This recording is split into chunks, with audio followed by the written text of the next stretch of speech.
জুলাই সনদ এমন একটা জায়গা যেখানে অনেকগুলো প্রশ্নকে এক করে সংস্কার প্রক্রিয়াকে গোলাতে করার চেষ্টা কিন্তু আমরা দেখতে পাচ্ছি, এবং গণভোটের যে ম্যান্ডেট, সেই ম্যান্ডেটকে রক্ষার চেষ্টাই কিন্তু আমার দল বা বাংলাদেশ জাতীয়তাবাদী দল বিএনপি করে যাচ্ছে। আমি ক্লাস 9-10 থেকে বিভিন্ন অ্যাক্টিভিজমের সঙ্গে যুক্ত আছি।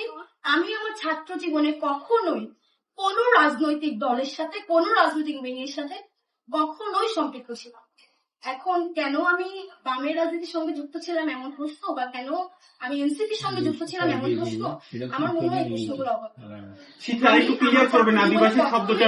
কোন রাজনীতির সঙ্গে ছিলাম সাধারণ মেয়েটা, সেই অরাজনৈতিক মেয়েটা যে কিনা নিজের বিবেক এবং অন্যায়কে দেখে থাকতে না পেরে এই আন্দোলনে যোগদান করা।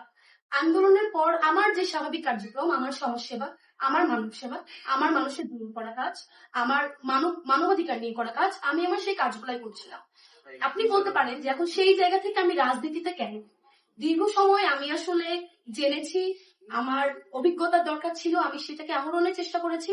একই সাথে আমি যখন দেখলাম আমাদের জুলাইকে কুক্ষিগত করে বিভিন্ন মহল তাদের ব্যক্তি স্বাধীনতা বা দলীয় স্বাধীনতা হাসিলের চেষ্টা করছে, জুলাইকে ফ্যাসিস্ট আওয়ামী লীগের মতো ৭১কে যেমন তাদের নিজস্ব সম্পত্তি তারা বানিয়ে ফেলেছিল, জুলাইকেও কোনো না কোনো পক্ষ তাদের নিজস্ব দলীয় সম্পত্তি বানানোর চেষ্টা করেছে।